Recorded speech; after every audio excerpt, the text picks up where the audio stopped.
मैं सुबह वचन पढ़ रहा था, यहेजकेल की किताब, खुदा का कलाम वो यहेजकेल नबी के पास पहुंचा और परमेश्वर ने यहेजकेल को बोला, एक तराई में तेरे को लेके चलता हूं, तराई है ना, घाटी में।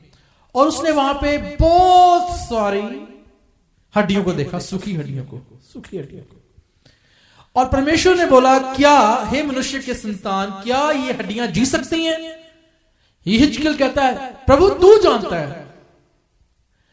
खुदा कहता है, ओके मैं जानता हूं, फिर ऐसा कर, भविष्यवाणी कर, इन हड्डियों से कह, ए हड्डियों, ए सूखी हड्डियों, मैं तुम्हारे ऊपर नसें चढ़ाऊंगा, मैं तुम्हारे ऊपर मांस चढ़ाऊंगा और मैं तुम्हारे अंदर सांस को फूंकूंगा ताकि तुम जी उठो। और परमेश्वर का कलाम कहता है, अभी यहेजकेल भविष्यवाणी कर ही रहा था तो भूई डोल हुआ। क्या हुआ? आहट हुई। पहले आहट कैसे होती है? इधर होती ना आहट हुई पहले, फिर भूई डोल हुआ और हड्डियां कांपने लगी, तड़ ऐसी आवाज आई होगी, जुड़ने शुरू हो गई हड्डियां। और फिर जब वो भविष्यवाणी कर ही रहा था, खुदा के कलाम में लिखा है, उसके ऊपर नसें आनी शुरू होगी, उसके ऊपर मांस आ गया, फिर भी वो मुर्दा थी। फिर खुदा ने बोला, अब इन सूखी हड्डियों से कह, सांस इसमें आए। और लिखा है खुदा के कलाम में, अभी वो सांस को बोल ही रहा था कि सांस उन शरीरों में आ गई और एक बड़ी सेना खड़ी हो गई। परमेश्वर ने बोला, मैं इज़राइल के साथ ऐसा ही करूंगा। आमीन, हालेलुया। और ये तो खुशी की बात है, ताली को नहीं मार दे। मैं इज़राइल के साथ ऐसा ही करूंगा। सूखे हालात, सब कुछ सूखा, सब कुछ, कोई आस ही नहीं है। लेकिन जब खुदा बोलना शुरू कर देता है, जब भविष्यवाणी होनी शुरू हो जाती है, फिर नसें भी चढ़ जाती हैं, मांस भी आ जाता है, सांस भी आ जाती है। और लिखा है, एक बड़ी सेना तैयार हो गई। खुदा कहता है, मैं ऐसा ही करने वाला हूं। आमीन, क्योंकि वो हमसे प्रेम करता है। जब सिस्टर ने बोला कि प्रभु ने बात की और बोला, मैं तुमसे प्रेम करता हूं, मैं बहुत खुश हुआ, बहुत ज्यादा। इसका कारण पता क्या है? मैं जब रात को वचन तैयार कर रहा था तो परमेश्वर ने मेरे मन में यही डाला था। परमेश्वर ने बोला, मैंने बोला क्या वचन बोला हूं? मैं सोच रहा था मैं बहुत ज्यादा इंस्ट्रक्शन देता हूं, बहुत ज्यादा इंस्ट्रक्शन, टू मैनी इंस्ट्रक्शन देता हूं मैं, ये नहीं करना, वो नहीं करना, ये नहीं करना। लेकिन सच ये बात है भी हम कमजोर हैं, हम कर लेते हैं। ऐसे है ना, कमजोर हैं हम करते हैं। मैंने बोला टू मैनी इंस्ट्रक्शंस अच्छी नहीं है, प्रभु अपना वचन दो। प्रभु ने बोला, उनको बता, मैं तुमसे प्यार करता हूं। आमीन, हालेलुया, हालेलुया, हालेलुया। मैं सुदीप्ति से बात कर रहा था, अभी मैं पूरा नहीं बताऊंगा। मैं सुदीप्ति से बात कर रहा था कल कि मैंने कलीसिया के लिए प्रार्थना जब मैं कर रहा था तो मैंने परमेश्वर से बात की। मैंने प्रभु को बोला, प्रभु ऐसा क्यों, है ना? हर एक के जीवन के बारे में मैं जब सोच रहा था, मैंने खुदा को बोला, ऐसा क्यों, ऐसा क्यों, ऐसा क्यों? हम तो प्रार्थना कर रहे हैं, ऐसा क्यों, है ना? उसका आंसर नहीं बताऊंगा, खुदा ने दिया मेरे को। मैंने सुदीप्ति को बताया, अभी नहीं, समय नहीं आया, लेकिन खुदा जल्दी, बहुत जल्द सूखी हड्डियों में जान डालने वाला है। आमीन। और ये बात आपके सामने साबित हो जाएगी। और क्योंकि ये परमेश्वर ने बोला, तो जो परमेश्वर जब बोलता है, खुदा ने एक्चुअली आपके लिए इंस्ट्रक्शन नहीं दी, मेरे को इंस्ट्रक्शन दी है, राइट? सो प्रभु के नाम को आदर देते हैं। सिस्टर एक वचन पढ़ना, यूहन्ना की अंजील उसका 5 अध्याय 1 से 12। इस वचन को ध्यान से सुनना। हम कुछ बातों के ऊपर मनन करेंगे और एक गंभीर विषय है, जो एक जरूरी विषय है, जो हमें जानना बहुत ज्यादा जरूरी है। और मैं ऐसा मेरी प्रार्थना ये है कि जो हमने अभी गीत भजन गाए, जो हमने अभी खुदा की प्रस्तुति की, ये सारी बातें जो है वो तब तक पूरी हो सकती जब तक ये वचन का जो इसकी जो राज है, इसका रहस्य है, इसकी मिस्ट्री है, हमारे जीवन में ना आ जाए। इसलिए इस वचन की मिस्ट्री को समझना जरूरी है, क्योंकि ये कहानी नहीं है, ये असल में ये बात हुई है। और हो सकता है हम भी उसी हालात में हो, राइट? हम भी उसी हालात में हो। सिस्टर पढ़ना यूहन्ना 5:1-12। इन बातों के पीछे यहूदिया का एक पर्व हुआ और यीशु यरूशलेम को गया। यरूशलेम में भेड़ फाटक के पास एक कुंड है जो इब्रानी भाषा में बैतसदा कहलाता है, और उसके 5 ओसारे हैं। इनमें बहुत से बीमार, अंधे, लंगड़े और सूखे अंग वाले पानी के हिलने की आशा में पड़े रहते थे, क्योंकि नियुक्त समय पर परमेश्वर के स्वर्गदूत कुंड में उतरकर पानी को हिलाया करते थे। पानी हिलते ही जो कोई पहले उतरता वह चंगा हो जाता था, चाहे उसकी कोई बीमारी क्यों न हो। वहां एक मनुष्य था जो 38 वर्ष से बीमारी में पड़ा था। यीशु ने उसे पड़ा हुआ देखकर और जानकर कि वह बहुत दिनों से इस दशा में पड़ा है, उससे पूछा, क्या तू चंगा होना चाहता है? उस बीमार ने उसको उत्तर दिया कि हे प्रभु, मेरे पास कोई मनुष्य नहीं कि जब पानी हिलाया जाए तो मुझे कुंड में उतारे, परंतु मेरे पहुंचते पहुंचते दूसरा मुझसे पहले उतर पड़ता है। यीशु ने उससे कहा, उठ, अपनी खाट उठाकर चल फिर। वह मनुष्य तुरंत चंगा हो गया और अपनी खाट उठाकर चलने फिरने लगा। वह सबत का दिन था, इसलिए यहूदी उससे जो चंगा हुआ था कहने लगे कि आज तो सबत का दिन है, तुझे खाट उठानी उचित नहीं। उसने उन्हें उत्तर दिया कि जिसने मुझे चंगा किया उसी ने मुझसे कहा, अपनी खाट उठाकर चल फिर। आमीन आमीन। 12 तक लास्ट में पढ़ देना। उन्होंने उससे पूछा, वह कौन मनुष्य है जिसने तुझसे कहा, खाट उठाकर चल फिर? आमीन। अभी हमने परमेश्वर के कलाम में से पढ़ा एक वाक्य जिसमें एक मनुष्य जो बीमार है ना, और खुदा के कलाम में लिखा है कि वो उन लोगों में आता है जो अंधे, लंगड़े, सूखे अंग वाले और बीमार लोग, उनमें वो एक तरह का बीमार है ना। और वहां पे लिखा है, उसकी बीमारी नहीं लिखी हुई, ये लिखा है वहां एक मनुष्य था जो 38 वर्ष से बीमारी में पड़ा था, पर उसके ऊपर लिखा हुआ है वो कौन कौन से लोग थे जो वहां पे पड़े रहते थे। हो सकता है अंधे हो, लंगड़े हो, नाना प्रकार की बीमारियों से परेशान हो।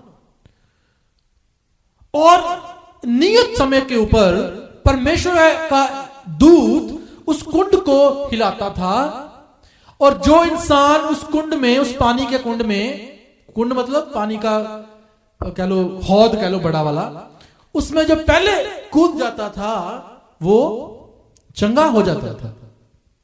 और ये इंसान 38 ईयर्स से वहां पे साइड में पड़ा हुआ था, वेट कर रहा था। और उसकी परेशानी ये थी कि उसको कोई हेल्प करने वाला कोई नहीं है जो उसकी मदद कर सके, जो उसको धक्का लगा सके या उसको पकड़ के पानी में फेंक दे जल्दी जल्दी, क्योंकि वहां पे लिखा है जो पहले उतरता था उसको चंगाई मिलती थी। ये भी बड़ी दिक्कत है ना। भी अगर स्वर्गदूत ने हिलाई या कुंड तो रब दा की जांदा भी सारे चंगाई मिलनी चाहिए है। और लिखा है जो पहले उतरता था वहां पे उसको चंगाई मिल जाती थी। अब यीशु मसीह को ये मालूम हुआ कि ये इंसान 38 ईयर्स से वहां पे वेट कर रहा है चंगाई की। और प्रभु जी का क्वेश्चन जो इसके लिए है वो ही आपके लिए। आमीन। बहुत सिंपल क्वेश्चन है, क्या तू चंगा होना चाहता है? हो सकता है आपका आंसर इसी बीमार की तरह हो। उसने हाँ नहीं बोली उसने अपनी कंडीशन बताई उसको, कोई नहीं मेरे पास। मेरी बात समझ गए आप? हो सकता है आपकी कंडीशन वैसी हो, आपकी उम्मीद हो कि कोई मेरी मदद करेगा, आपकी उम्मीद हो अगर ये काम मेरा ऐसे हो जाए तो मैं बच सकता हूं, मेरा काम बन सकता है। आपकी उम्मीद हो कि परमेश्वर मेरी मदद करेगा। उसको पता है कि जो स्वर्गदूत हिलाता है उस कुंड को, वो परमेश्वर की ओर से है। उसको परमेश्वर के कामों का पता है, लेकिन उसकी आस कौन है? उसकी आस है कोई इंसान नहीं मेरे पास। बहुत बार हमारे जीवन में हम परमेश्वर के कामों को जानते हैं, हमें पता है कि परमेश्वर काम करता है, फिर भी हम बेआस, हम किसी की प्रतीक्षा, किसी मनुष्य की प्रतीक्षा, किसी हेल्प की प्रतीक्षा, किसी कंडीशन को पूरा होने की प्रतीक्षा करते रहते हैं। ये पूरा हो जाए तो मैं अच्छा हो जाऊंगा, अगर मैं फौरन चला गया तो मेरे हालात बदल जाएंगे। नहीं बदलेंगे। अगर मैं पीआर बन गया तो मेरे हालात बदल जाएंगे। नहीं बदलेंगे। सिटीजन बन गया तो मेरा सब कुछ ही बदल जाएगा। कुछ नहीं बदलेगा, बल्कि इंडिया का वीजा भी बंद हो जाएगा, खड़ा लाइन में लगना पड़ेगा। कुछ नहीं बदलेगा। क्यों? आस, गलत आस। राइट? बहुत सिंपल क्वेश्चन प्रभु ने पूछा, क्या तू चंगा होना चाहता है? मैंने एक मूवी देखी, चोजन, है ना, द चोजन। मूवी नहीं है, वो सीरियल है ना। इस वाक्य को बहुत अच्छी तरह उन्होंने पिक्चराइज किया है। प्रभु यीशु मसीह जाते हैं उसके पास, उसको बोलते हैं, उसके पास बैठ जाते हैं ऐसे नीचे, क्या तू चंगा होना चाहता है? वो देखता है बड़ी आस से। उसको आस ये है कि अब तो समय निकल गया, अगले साल आएगा तो मेरी मदद कर देना। नेक्स्ट ईयर आएगा तो मेरी मदद कर देना। मेरे को कोई नहीं है मेरे पास, थोड़ा सा धक्का लगा देना अंदर मेरे को। प्रभु उसकी ओर देखते हंसते हैं, क्या तू चंगा होना चाहता है? वो देख ही जाता है, उसको एक आस दिखती है। बहुत अच्छा उसको पिक्चराइज किया है। प्रभु कहते ठीक है, कहता जवाब नहीं देता। पता ही है प्रभु को चंगा होना चाहता है। खुदा को हमारे हालात का भी पता है। आमीन। खुदा को मेरे हालात का भी पता है, आपके का भी पता है।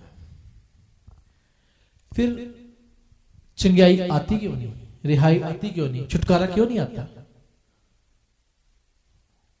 4 बातों के ऊपर आज मनन करेंगे, और मैं विश्वास करता हूं अगर आप ये 4 बातें परमेश्वर के सामने रख दें जो प्रभु ने मेरे को दी हैं।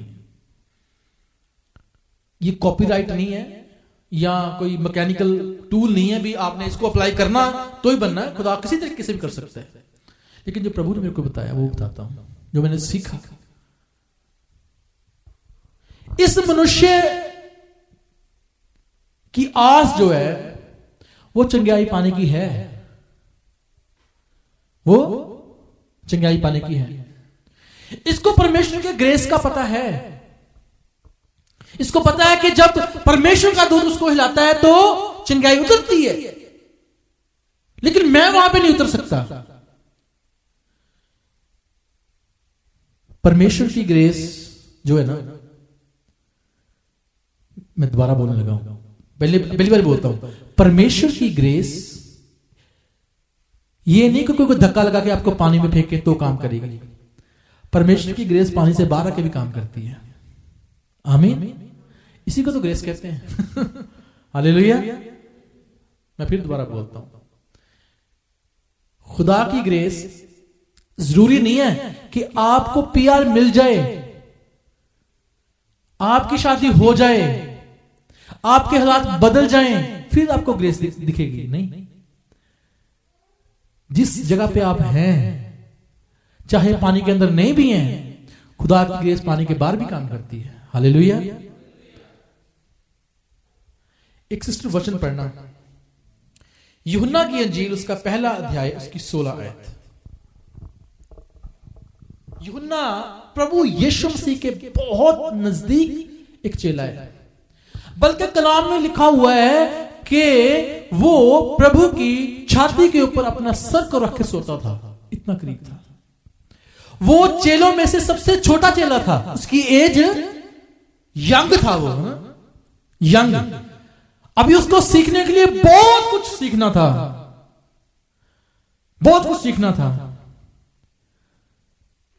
प्रभु के बिल्कुल नजदीक मैं अक्सर सोचता हूं कि परमेश्वर ने प्रकाशित वाक्य यूहन्ना को क्यों दिया, क्योंकि परमेश्वर अपने भेद उन लोगों के ऊपर खोलता है जो उसके दिल के करीब है। आमीन। सिस्टर पढ़ना क्या लिखा है, यूहन्ना 1:16। क्योंकि उसकी परिपूर्णता से हम सब ने प्राप्त किया, अर्थात अनुग्रह पर अनुग्रह। ये यूहन्ना लिख रहा है प्रभु यीशु मसीह के बारे में कि उसकी परिपूर्णता, परिपूर्णता का मतलब है उसकी कंप्लीटनेस। इंग्लिश में क्या लिखा है सिस्टर, देखना केजेवी में, फुलनेस, है ना, कंप्लीटनेस, फुलनेस। जब कोई चीज पूरी तरह भरी हो, व्हेन इट इज फुल, उस ग्रेस में से हमने लिया है जो कभी खत्म नहीं होती। आमीन। उसकी ग्रेस को, उसके अनुग्रह को छोटा ना जाने। उसकी ग्रेस आपकी काबिलियत के ऊपर आधारित नहीं है उसकी ग्रेस उसकी काबिलियत के ऊपर आधारित है, क्योंकि वो फुलनेस है। आमीन। मैं दोबारा बोलूं, आप काबिल नहीं है उस हालातों से निकलने के लिए, लेकिन उसकी ग्रेस, उसका अनुग्रह इतना फुल है आपके लिए, उसका प्रेम इतना ज्यादा है आपके लिए कि वो आपके पास आ जाएगा आपके हालातों को बदलने के लिए। और ये आपने कोई अर्न नहीं किया, कोई पैसे देकर खरीदा नहीं है। मैं सब्जी लेने जाता हूं अगर मार्केट में से, तो मेरे को पे करना पड़ता है।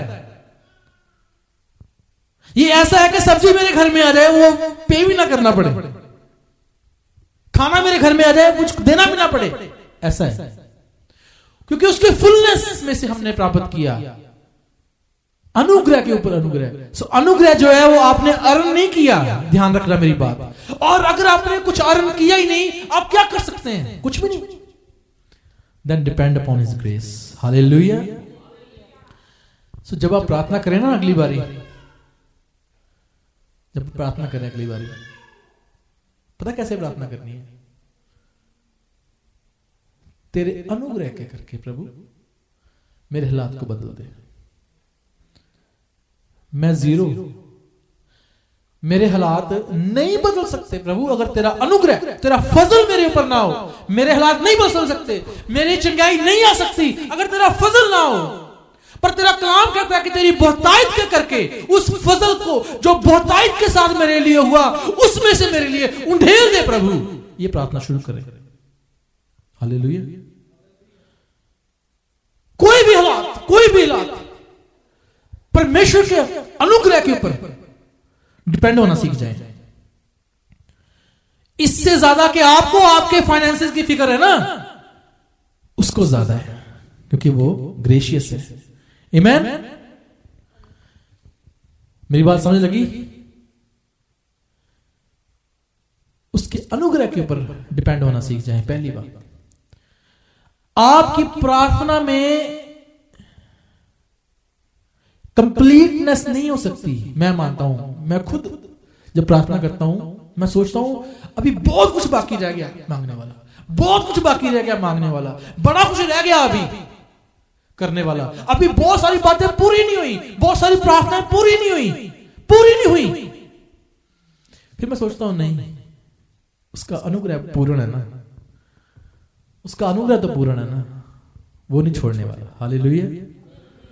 ये बात ध्यान रखें। और जब आप इस लेवल पे आ जाते हैं ना, विश्वास के इस लेवल के ऊपर, जब आप अनुग्रह के ऊपर डिपेंड करना शुरू कर देते हैं, उस ग्रेस के ऊपर डिपेंड करना शुरू कर देते हैं, तो परमेश्वर अपने आप उस बहुतायत में से देना शुरू कर देता है। इस 38 साल के रोगी के लिए प्रभु ने यही किया प्रभु ने। उसकी आस चंगा होने की है। प्रभु उसके पास आ गए, क्या तू चंगा होना चाहता है? वो कहता कोई नहीं है। प्रभु कहते उठ, खाट उठा और चल फिर। प्रभु ऐसे ही आपके पास आ जाएंगे। हालेलुया। एक बार जोर से हालेलुया बोल दो।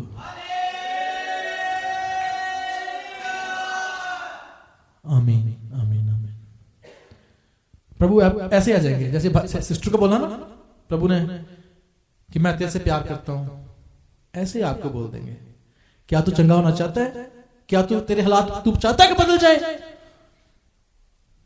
आप बोला हाँ प्रभु चाहता हूं, कहेंगे ठीक है चल उठ चल फिर। आमीन। पर इस समय मैंने पहली बात बोली, आपको यह आवश्यकता नहीं है कि कोई आपको पानी में फेंके तो आप चंगे हों।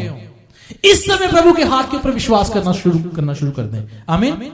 इस समय वो प्रार्थना करनी शुरू कर दे, परमेश्वर मुझे पता है कि तेरे बहुतायत में से, तेरे अनुग्रह में से मैंने पाया है। और जब आप ये बात बोलना शुरू कर देंगे तो परमेश्वर का अनुग्रह आपके ऊपर आना शुरू हो जाएगा। हालेलुया। क्योंकि हम अब उन बातों से अनजान नहीं है, हमें पता है कि परमेश्वर का अनुग्रह हमारे लिए है। Then wait for that अनुग्रह to release from the Lord, and He is very near to us, बहुत करीब है हमारे। दूसरी बात, उसके प्यार के ऊपर निर्भर होना सीख जाए, लीन होना सीख जाए, अपनी काबिलियत के ऊपर नहीं, अपने प्यार के ऊपर नहीं। मैं कल भाई अमजद से बात कर रहा था और परमेश्वर ने बहुत अच्छा रेवलेशन दिया, जो मैंने सीखा मैंने उनको बताया। प्रभु यीशु मसीह को फरीसियों ने पूछा सबसे बड़ी आज्ञा क्या है? प्रभु यीशु मसीह ने उत्तर दिया सबसे बड़ी आज्ञा यह है कि परमेश्वर को अपने सारे मन, दिल, अपने सारे प्राण और अपनी सारी आत्मा के साथ, देह प्राण आत्मा के साथ प्यार कर। और इसके साथ ही एक दूसरी आज्ञा है कि तू अपने पड़ोसी से अपने समान प्यार कर। अगर प्रभु उनको पूछ ले क्या तुम ये पूरी करते हो फरीसियों, सदूकियों, क्या आंसर देते हो? कोई नहीं कर सकता। बल्कि प्रभु यीशु मसीह ने उनको बोला, हाय तुम पर फरीसियों, क्यों तुम मनुष्यों की आज्ञाओं को परमेश्वर की आज्ञा सिखाकर बताते हो और तुम परमेश्वर की आज्ञा को तोड़ते हो। बल्कि ये बोला प्रभु ने, है ना? तो इसका क्या मतलब हुआ? कोई भी इंसान इस पहली आज्ञा को पूरी नहीं कर सकता। तू अपने परमेश्वर को अपने सारे मन, अपने सारे प्राण, अपनी सारी देह के साथ प्यार कर। कौन कर सकता है? मैं तो नहीं कर सकता। मेरे बहुत सारे काम हैं, मैं चाहता हूं, लेकिन हम अधूरे हैं। सच बात ये है, अगर कोई भी खुदा का बंदा जो खड़ा है सामने, अगर वो जान देने तक भी वफादार रहे, तो वो ये नहीं कह सकता कि मैंने सारी जिंदगी प्रभु तेरे को प्यार किया। प्रभु ने पतरस से पूछा, मैं इस पे मनन कर रहा था, प्रभु ने पतरस से पूछा, पतरस क्या तू मेरे से प्यार करता है? उसने बोला हाँ प्रभु करता हूं। लेकिन वो अगापे लव के लिए नहीं बोला। अगर मैं गलत नहीं हूं तो वो फिलियोस लव के लिए बोला गया, क्योंकि प्रभु को पता था ये नहीं कर सकता कंप्लीट इस चीज को। परमेश्वर का कलाम में लिखा है प्यार ये नहीं कि हमने उससे प्रेम किया, प्यार ये कि उसने हमसे प्रेम किया। आमीन। सो मैं नहीं पूरा कर सकता, आप नहीं पूरा कर सकते, फरीसी नहीं पूरा कर सकते, कोई भी पूरा नहीं कर सकता, तो परमेश्वर ने इसको पूरा किया हमारे लिए। आमीन। ये बात हमेशा ध्यान रखें कि परमेश्वर मेरे से प्यार करता है। और जब ये बात आपके रूह, जिस्म, जान में उतर जाएगी ना, फिर किसी चीज की कोई परेशानी नहीं है। आमीन। मेरे हालात फिर कैसे भी हो, आपे ऊपरों हाथ बढ़ा के तेनू आप बचावेगा, ओ जोर मेरा है। पहला यूहन्ना उसका 4 अध्याय पढ़ेंगे नहीं, मैं बता देता हूं, उसकी 9 से 11 आयत तक पढ़ लेना।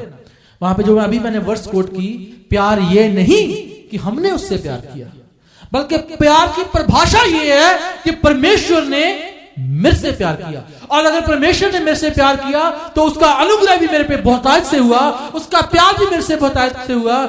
पतरस से प्रभु ने पूछा क्या तू इस आज्ञा को कंप्लीट कर सकता है? पतरस ने कोशिश की मैं कर सकता हूं, लेकिन पर मैं बता रहा था ब्रदर को, पतरस का मतलब क्या है? पत्थर। पहली आज्ञाएं किसके ऊपर लिखी गई? पत्थर के ऊपर। जो आज्ञाएं लिखा है, जो पत्थर के ऊपर लिखी हुई आज्ञाएं वो श्रापित हैं। क्योंकि हम उसको पूरा नहीं कर सकते, हम लॉ से नीचे रह जाते हैं, हम गिर जाते हैं। इसका मतलब इस आज्ञा को मैं पूरा नहीं कर सकता। पतरस कहता है मैं कर सकता हूं प्रभु, मेरे से हो सकता है। प्रभु कहते हैं तू नहीं कर सकता, क्योंकि कोई भी नहीं कर पाया इन पत्थर पे लिखी हुई आज्ञाओं को, तू भी नहीं कर पाएगा। यूहन्ना कहता है प्यार मैंने नहीं उसने किया, यही प्यार की परिभाषा है। इसलिए खुदा ने अपने दिल को उसके ऊपर खोल दिया। इसके लिए लिखा खुदा के कलाम में, तुम व्यवस्था के अधीन नहीं लेकिन अनुग्रह के अधीन हो। आमीन। हम अपनी, बहुत बार कल भाई मेरे से बात कर रहे थे, कह रहे मैं अपने आप को बहुत छोटा सोचता हूं, बड़ा मैं परमेश्वर के सामने टूट जाता हूं जब परमेश्वर के सामने को मैं कोई आज्ञा पूरी करके नहीं पूरी कर पाता, फिर मेरे को परमेश्वर के सामने शर्म आती है। मैंने बोला नहीं, ऐसा नहीं है क्योंकि हम तो बहुत बार आगे तोड़ देते हैं। कौन कौन सी बातों पर शर्म करेंगे? प्यार तो ये है कि उसने मेरे से प्यार किया। मैं अपनी राइचस के द्वारा नहीं धर्मी हूं, मैं परमेश्वर की राइचसनेस के द्वारा धर्मी हूं। इसलिए जब हम प्रभु के सामने आते हैं, हम अपने प्यार के करके नहीं आते, हम प्रभु के प्यार के करके आते हैं। आमीन। हम अपना कुछ देने नहीं प्रभु को आते, हम प्रभु के प्यार को लेने आते हैं। प्रभु ने पतरस को बोला क्या तू मुझसे प्यार करता है? प्रभु कहता हाँ करता हूं, लेकिन वो पूरा नहीं कर पाया क्योंकि उसने इनकार किया। प्रभु कहते तू मेरा इनकार करेगा।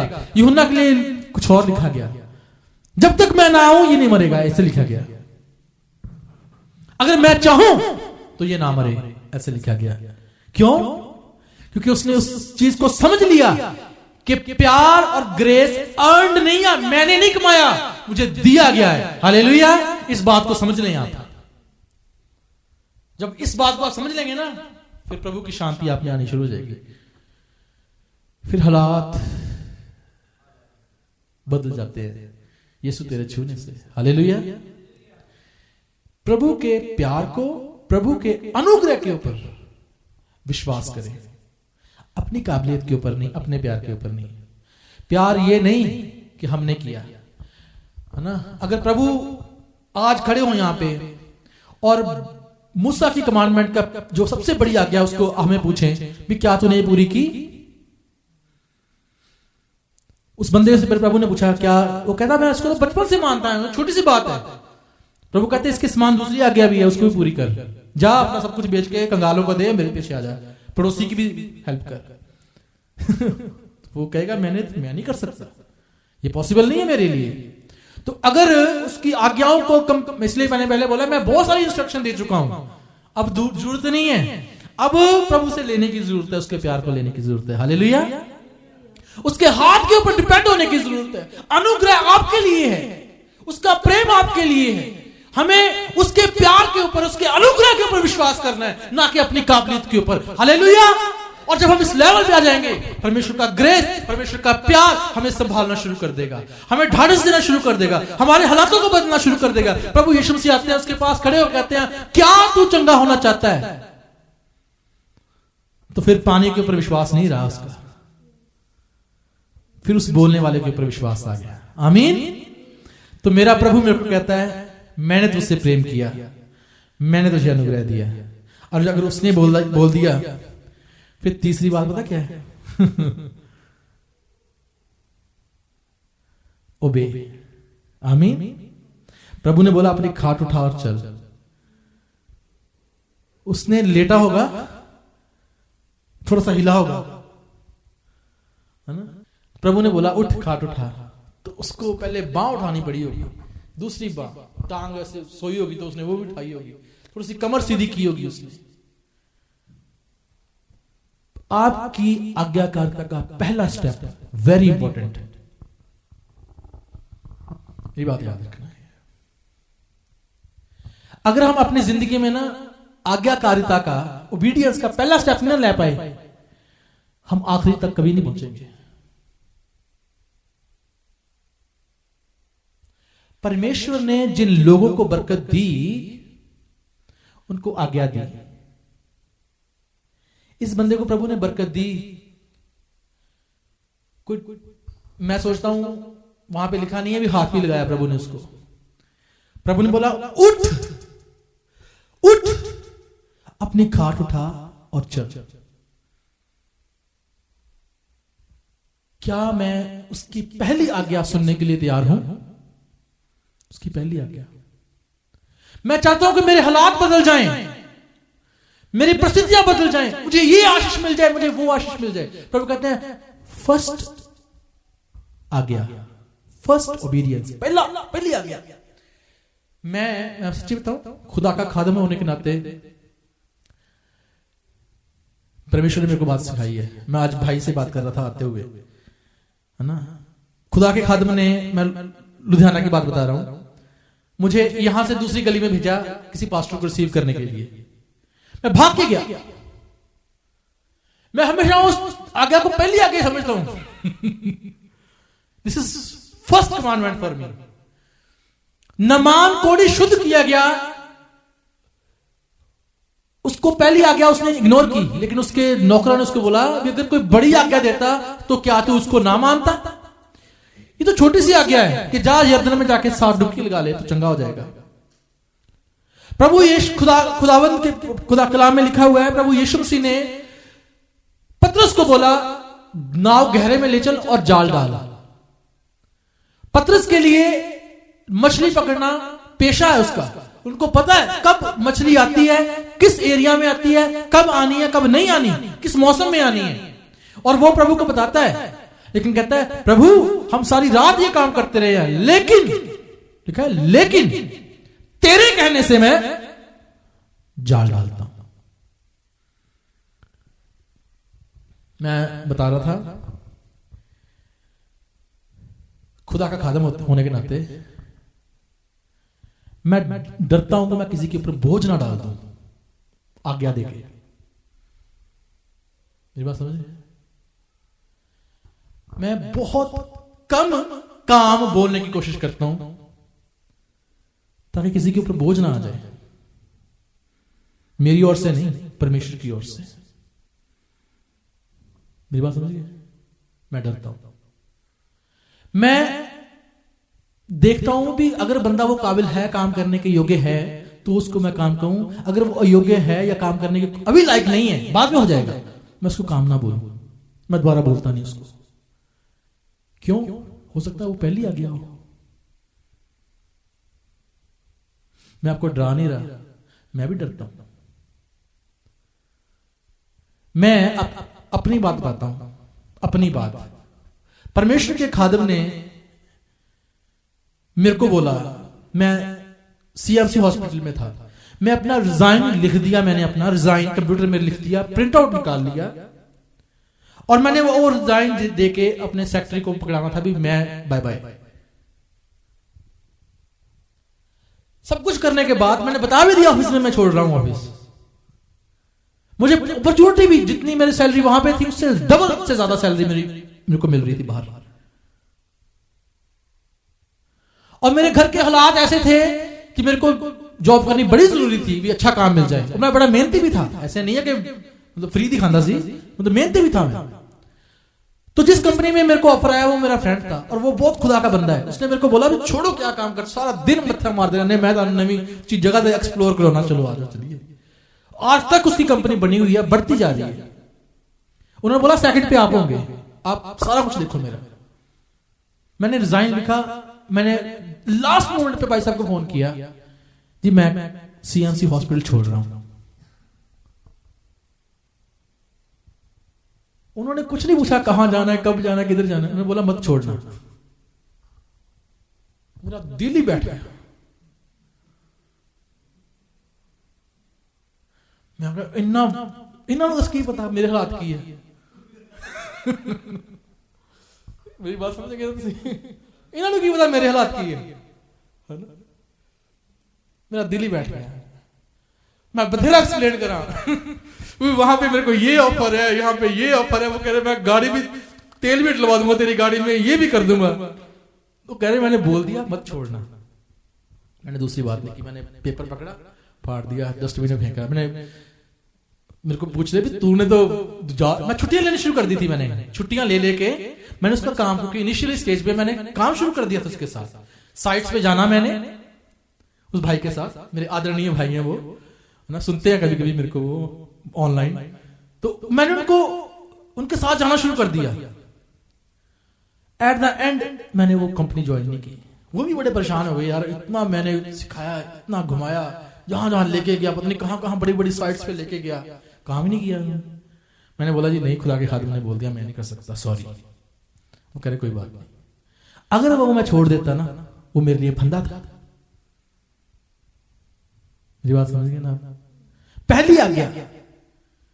मैं ये नहीं कहता कि मैं आपको डराने के लिए कर रहा हूं। हो सकता है आप उसी हालात में खड़े हो जहां पे मैं खड़ा था उस समय, लेकिन प्रभु की छोटी सी आज्ञा, उठ, अपनी खाट उठा और चल फिर, ये आपके जीवन को बदल सकती है। अनुग्रह तो ठीक है आपके ऊपर है, प्रभु का प्रेम भी है उसका, पर उस आज्ञा का क्या? व्हाट अबाउट दैट कमांडमेंट जिसको आपने फॉलो करना है? That could be a very small commandment, very small commandment. Always get ready for that commandment. आमीन। मैं आपको उत्साहित करने के लिए ये बात बोल रहा हूं, डाउन करने के लिए नहीं बोल रहा।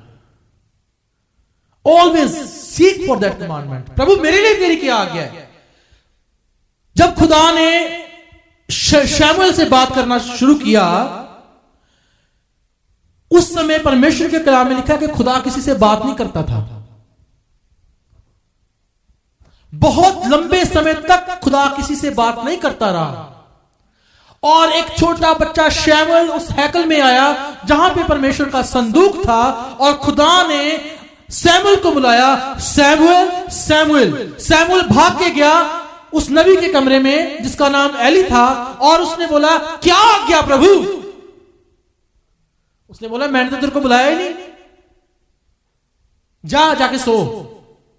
फिर दोबारा आवाज आई शमूएल शमूएल।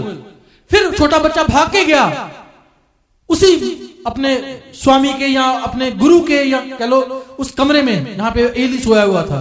क्या आ गया मेरे प्रभु? उसने बोला मैंने नहीं तेरे को बुलाया। नहीं, कह रहा तूने आवाज दी मेरे को। कह रहा अब की बार अगर आवाज दे तो बोलना क्या आ गया। ऑलवेज गेट रेडी टू से मेरे लिए क्या आ गया प्रभु। और जैसे उसने ये बात को बोली, खुदा का कलाम उसके ऊपर रिवील हो गया। आमीन। परमेश्वर ने बात करना शुरू कर दी। इसलिए पहली बात मैंने क्या बोली? उसके ग्रेस के ऊपर डिपेंड करें, उसके अनुग्रह के ऊपर। आपके हालात कोई नहीं बदल सकता, कोई भी नहीं बदल सकता सिवाय परमेश्वर के। और जब आप इस चीज को समझ लेते हैं कि परमेश्वर मेरे से प्रेम करता है, फिर आप उस प्रार्थना के स्टाइल को बदल दें। आपकी प्रार्थना क्या होनी चाहिए? प्रभु तेरे अनुग्रह में से मैंने पाया, अब उस अनुग्रह से, उस प्यार से मेरे पे उठेल प्रभु, क्योंकि वो मेरी काबिलियत नहीं है, मेरी नहीं काबिलियत, तेरी काबिलियत है मेरे परमेश्वर, तेरी काबिलियत है। अपनी काबिलियत को मेरे ऊपर जाहिर कर, और फिर उसकी कमांडमेंट की वेट करें। चौथी बात,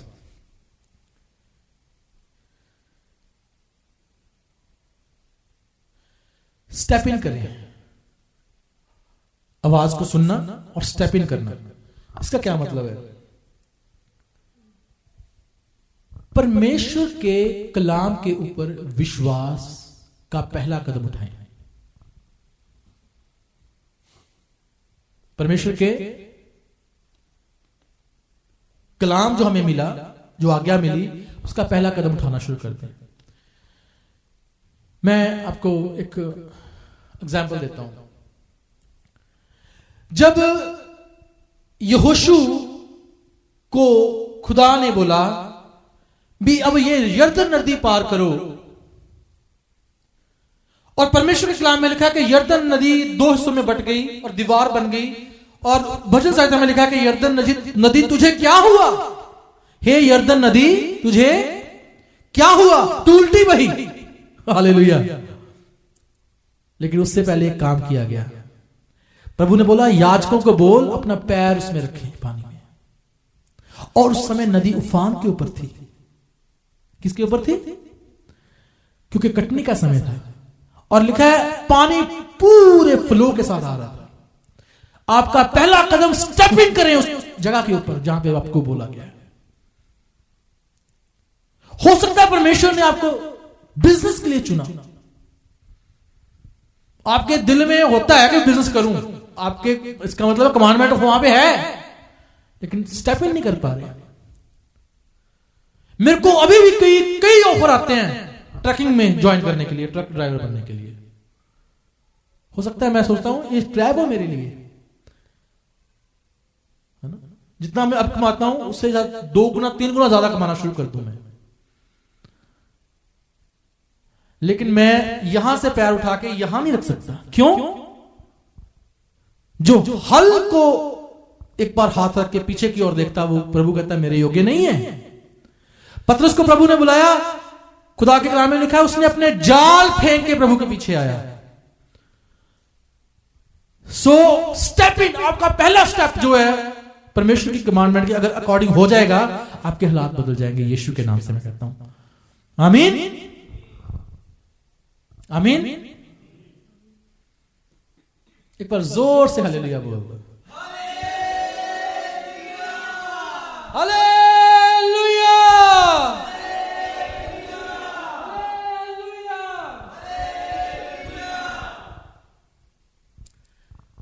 जब प्रभु यीशु मसीह ने पहला मौजज़ा किया, परमेश्वर के कलाम में लिखा है कि वहां पे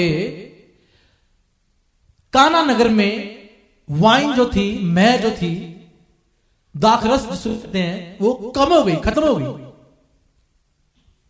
और परमेश्वर के कलाम में लिखा कि प्रभु ने उनको आज्ञा दी कि उन 6 मटकों को पानियों से भर दो। अगर मेरे वर्गा कोई उथे मैनेजर होता रेस्टोरेंट का, पहले तो वो गुस्सा करता नौकरों को ठीक है थोड़ा, ठीक है दिमाग पानी ना भर दे ना। लेकिन जैसे प्रभु ने बोला लिखा उन्होंने भर दिया, फिर कुछ नहीं करना पड़ा, पीना ही है बाकी काम। हालेलुया, पहली आ गया है ना। मेरे पास कई एग्जांपल्स हैं। लाजर को प्रभु ने जिंदा किया, सीधे आवाज लगाई लाजर नु, लाजर बाहर आ जा कब्र चों, ते पत्थरों धक्का मार के निकला ही बाहर नहीं। प्रभु ने बोला पत्थर को उठाओ, बाकी काम मेरा। पहली आ गया। हमेशा उस आज्ञा के लिए तैयार रहे, स्टेप इन करने के लिए। आखिरी बात मैं बोलने जा रहा हूं, जो आपके डिसीजन है वो परमेश्वर के ऊपर भरोसा रखने के द्वारा होने चाहिए, ना कि आपकी काबिलियत के अनुसार। इसका मतलब यह नहीं है कि मेरे को फ्रेंच नहीं आती, मैं जाकर फ्रेंच का एग्जाम देना शुरू कर दूं। मेरी बात समझने की कोशिश करें। अगर मेरे को माइक्रोसॉफ्ट का ABCD नहीं आती सॉफ्टवेयर की, तो मैं सॉफ्टवेयर डेवलप नहीं कर सकता, नहीं कर सकता ना। परमेश्वर आपको पहले इक्विप करेगा, उसके बाद परमेश्वर, इसलिए मैंने पहले बोला कि मैं आज्ञा नहीं देता किसी को, या पहले बोलता नहीं हूं भी ये काम कर। परमेश्वर पहले आपको इक्विप करेगा, उसके बाद परमेश्वर आपको आज्ञा देगा। जो काबिलियत आपके अंदर है, जो थोड़ा परमेश्वर ने आपको दिया है, उसके अकॉर्डिंग आपसे हिसाब लिया जाएगा। ये लिखा कलाम में, वहां पे लिखा किसी को 2, किसी को 3, किसी को 5 दिए। एक जगह लिखा है किसी को 2, किसी को 5, किसी को 10 दिए, राइट? 2 जगह लिखा है। लेकिन आपके तोड़ों के अकॉर्डिंग आपसे हिसाब लिया जाएगा। एक भी लिखा है वहां पे, 1, 5, 10। आपके तोड़ों जितने दिए गए आपको, उसके हिसाब से आपसे हिसाब लिया जाएगा, ना कि जो आपको नहीं दिया गया। मैं आपको इसकी एक एग्जांपल देता हूं, इसको हम परमेश्वर कलाम को आज वाइंड अप यहीं भी करेंगे। दाऊद के जीवन में एक समय ऐसे आया, दाऊद की एग्जांपल्स जीवन में बहुत कुछ सीखने को है, बहुत कुछ। आपने जीवन में कैसे विश्वास करना है, कैसे लड़ाई लड़नी है, कैसे परमेश्वर से बरकत पानी है। जो दाऊद के हालात थे, वो पाप में गिरा, उस पाप से बाहर कैसे आना है, परमेश्वर के सामने खड़े कैसे होना है, और एक स्केल मापदंड कैसे तैयार करना है। जब जब परमेश्वर ने इजराइलियों के और यहूदियों के राजाओं को देखा, तब वहां पे लिखा गया है तो उन लोगों ने दाऊद के ऐसे काम नहीं किए। इसका मतलब है दाऊद एक मापदंड बन गया उन लोगों के लिए। अगर हम एप्पल की बात करें तो स्टीव जॉब्स एक मापदंड है ना, जो उसने स्टैंडर्ड खड़ा किया है।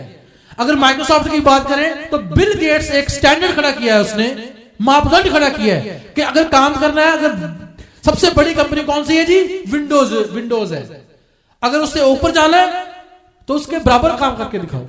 दाऊद ने वही किया, स्टैंडर्ड खड़ा कर दिया एक। अब जो लोगों ने उससे अच्छे काम किए या उस जैसे काम किए, वो लिखा गया है दाऊद कैसे काम किए, और जिन्होंने वो काम नहीं किए लिखा है उन्होंने अपने पुरखा दाऊद कैसे काम नहीं किए। दाऊद एक स्टैंडर्ड बन गया, इसलिए मैं दाऊद की एग्जांपल रखता हूं बीच में। परमेश्वर के कलाम में लिखा है कि दाऊद के ऊपर एक बड़ी विपत्ति आई।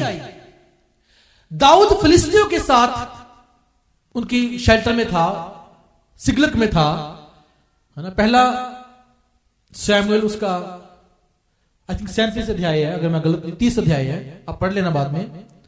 पहला सैमुएल 30 लिखा है, तब अमालेकी आए, दाऊद के बच्चों को, उसकी पत्नी और जो उसके जन थे उनके बच्चों को, पत्नी, माल, सब कुछ लेके चले गए। और जब दाऊद वापस आया, दाऊद का एक भारी विपत्ति में पड़ गया। विपत्ति एक तरफ से क्या थी मुश्किल कि उसके सब कुछ चला गया उसका। दूसरी मुश्किल पता क्या थी, जो वो जन थे ना, वो दाऊद पे क्रोधित हुए, वो कह रहे इसको मार दो। यही कारण है हमारा, इसी की वजह से हमारे पे विपत्ति आई है। और परमेश्वर के कलाम में लिखा है, तब दाऊद यहोवा के पास गया। और उसने सिस्टर पढ़ना, पहला सैमुएल 30 की 6 पढ़ना, 6 और 7 पढ़ दो। और दाऊद बड़े संकट में पड़ा, क्योंकि लोग अपने बेटे बेटियों के कारण बहुत शोकित होकर उस पर पथराव करने की चर्चा कर रहे थे। परंतु दाऊद ने अपने परमेश्वर यहोवा को स्मरण करके हियाव बांधा। तब दाऊद ने अपने परमेश्वर यहोवा को याद किया और हियाव बांधा। आपके हालात 38 साल के बीमार की तरह हो सकते हैं, आपके हालात दाऊद की तरह हो सकते हैं, लेकिन परमेश्वर को याद रखें। आमीन। उसके अनुग्रह को याद रखें, उसके प्यार को याद रखें। और जब आप याद रखेंगे तो आपको दिल में आपके ढाढ़स आएगा, एनकरेजमेंट आएगी, करेज आएगा, और यही आपकी ताकत है। खुदा के कलाम में लिखा है, आपका आनंद, प्रभु का आनंद मेरी ताकत है, आपका आनंद मेरी ताकत है। शैतान का पहला सबसे बड़ा वार आपके आनंद को छीनना है। जब आपके हालात खराब हो जाते हैं, शैतान और ज्यादा आसे पासे से उंगली लगाना शुरू कर देता है। अय्यूब के बारे में लिखा है, मैंने एक इवनिंग प्रेयर ग्रुप में ये बात शेयर की थी। दुनिया का सबसे ज्यादा दुखी इंसान अगर आज की डेट तक, वहां से लेके आज तक, अय्यूब है। किसी को बरकत किसी के पास ना हो, वो सहन कर लेगा। किसी के पास बच्चे ना हो सकता है वो सहन कर ले, दुख बड़ा है। लेकिन अगर परमेश्वर वो बच्चा दे के वापस ले ले, तो उससे बड़ा दुख है। और अय्यूब के ऊपर वही दुख था, सारे बच्चे मर गए। प्रॉपर्टी ना हो, बीमार बंदा हो, दुखी हो, सह लेगा। प्रॉपर्टी खुदा ने उसको दी, वापस चली गई, और बड़ा दुख। नौकर चाकर ना हो, नौकर चाकर थे, थोड़े से रह गए। और शैतान को पता है कि जब किसी बंदे को टॉर्चर करना है ना, उसके आसे पासे थोड़े से लोग छोड़ दो। और शैतान ने पता किस किस को छोड़ा, उसकी पत्नी को, उसके मित्रों को, उसके कुटुंबियों को, रिश्तेदारों को, सबसे ज्यादा बात करने वाले वही होते हैं, और उसके नौकरों को। समझते मेरी बात? अय्यूब के लिए शैतान ने किस किसको छोड़ दिया, उसके नौकरों को छोड़ा, उसके रिश्तेदारों को छोड़ दिया, उसकी पत्नी को छोड़ दिया और उसके मित्रों को छोड़ दिया और सारे उसके आसे पासे घूमते रहे। और खुदा के कलाम में लिखा है, अय्यूब कहता है मैं दुहाई देता हूं अपने नौकरों की कि मेरे को हेल्प कर दो, कोई सुनता नहीं मेरी। वो नौकर जो उसकी आधी जुबान पे काम करना शुरू कर देते थे, आज वो सुन नहीं रहे। वो पत्नी जो उसकी प्रिय पत्नी थी उसको ताने मार रही है। वो मित्र जो उसका हाल चाल पूछने के लिए आए थे वो उसको कहते हैं तू पापी है, इसलिए तेरी हालत आई है।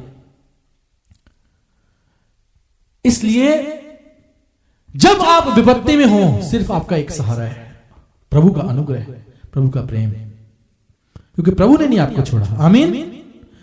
वही आपकी ताकत है। और शैतान का प्रहार आपके आनंद के ऊपर आता है। यही प्रहार तो उसने शरीर के ऊपर तो किया, लेकिन उसके आनंद को भी उसने छीनने की कोशिश की। लेकिन अय्यूब कहता है मैं अपनी इसी जीवन में परमेश्वर के उद्धार को देखूंगा। हालेलुया। आपके हालात कोई भी हो, आप बोले अय्यूब की तरह, मैं अपने इसी जीवन में परमेश्वर के उद्धार को देखूंगा। मुझे निश्चय है कि मेरा छुड़ाने वाला जीवित है। हालेलुया। बोले सारे, मुझे पक्का पता है मेरा छुड़ाने वाला जीवित है, मेरा छुड़ाने वाला जीवित है। प्रभु जी कहते हैं देखो मैं मर गया था, अब मैं जीवित हूं और युगों तक मैं जीवित रहूंगा। आमीन। मैं आद और अंत हूं, मैं अल्फा और ओमेगा हूं। अगर मैंने किसको पकड़ लिया तो कोई छुड़ा के दिखाए मेरे को, मेरे से उस बंदे को। जिसको मैंने टेढ़ा कर दिया उसको कोई सीधा करके दिखाए। जिस किताब को खोलने को कोई योग्य ना मिला, लिखा वध किया हुआ मेमना ही उस किताब को खोलने के योग्य है, क्योंकि वो योग्य है। हालेलुया। वही हमारा प्रभु है। उसी के अनुग्रह में से हम सब ने प्राप्त किया, अर्थात अनुग्रह के ऊपर अनुग्रह। वो अनुग्रह आपके ऊपर है, वो अनुग्रह मेरे ऊपर है, वो प्यार आपके ऊपर है, वो प्यार मेरे ऊपर है। हालेलुया। इस चीज को कभी ना भूलें। हालेलुया। परमेश्वर आप सबको आशीष और बरकत दे। Thank you Jesus. अपने सरों को झुकाएं। हालेलुया। जो लोग घुटनों पे आना चाहते हैं वो घुटने पे आ जाएं। धन्यवाद धन्यवाद धन्यवाद। परमेश्वर से कहें प्रभु मैं अपनी काबिलियत से कुछ नहीं प्राप्त कर सकता, मैं चंगा होना चाहता हूं। मेरी बीमारी बड़ी है, मेरी रोगता बड़ी है, लेकिन मैं आपके प्यार के ऊपर डिपेंड करना चाहता हूं। प्रभु मेरे हालातों को बदल दें। Hallelujah hallelujah. अपने घुटनों के ऊपर आ जाएं। हर तरह की बीमारी, हर तरह की लाचारी के ऊपर प्रभु यीशु के नाम को बोलना शुरू कर दें। अपने हालातों के ऊपर प्रभु यीशु मसीह नासरी के नाम को बोलना शुरू कर दें। परमेश्वर का नाम सब नामों से आला नाम है, सब नामों से उत्तम नाम है। Hallelujah hallelujah. अपने मुंह से धन्यवाद धन्यवाद धन्यवाद कहना शुरू कर दें। परमेश्वर के नाम को महिमा देना शुरू कर दें। परमेश्वर के नाम की बड़ाई करना शुरू कर दें। खुदा के कलाम में लिखा है अपने मुंह को खोल, मैं तेरे मुंह को बरकतों से भर दूंगा, आशीषों से भर दूंगा। उस आशीषों को लेने के लिए स्वर्ग की ओर अपने मुंह को उठा दे, अपने हाथों को परमेश्वर की ओर उठाएं। हे परमेश्वर तू मेरे हालातों को जानता है, तू मेरी कमियों को जानता है। मैं अपनी काबिलियत में अपने when I am the best, I am the worst in my best, Lord. Hallelujah. When you are there, Lord, then you are for me. Your grace is more than sufficient for me. तेरा अनुग्रह मेरे लिए बहुत है प्रभु। धन्यवाद धन्यवाद धन्यवाद। पिता परमेश्वर मैं प्रार्थना करता हूं यहां पे बैठे हर एक जन के लिए आपकी सामर्थ को बोलते हैं यीशु के नाम से।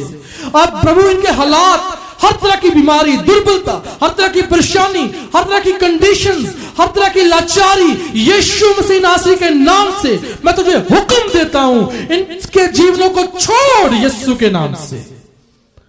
और आपकी सामर्थ को प्रभु इनके जीवन में बोलता हूं। दुष्ट की सारी शक्तियों को प्रभु यीशु के नाम से मैं रिब्यूक करता हूं इनके जीवनों में से। हालेलुया। Thank you Jesus. धन्यवाद धन्यवाद धन्यवाद मेरे अब्बा। हम आपको आदर देते हैं प्रभु जी।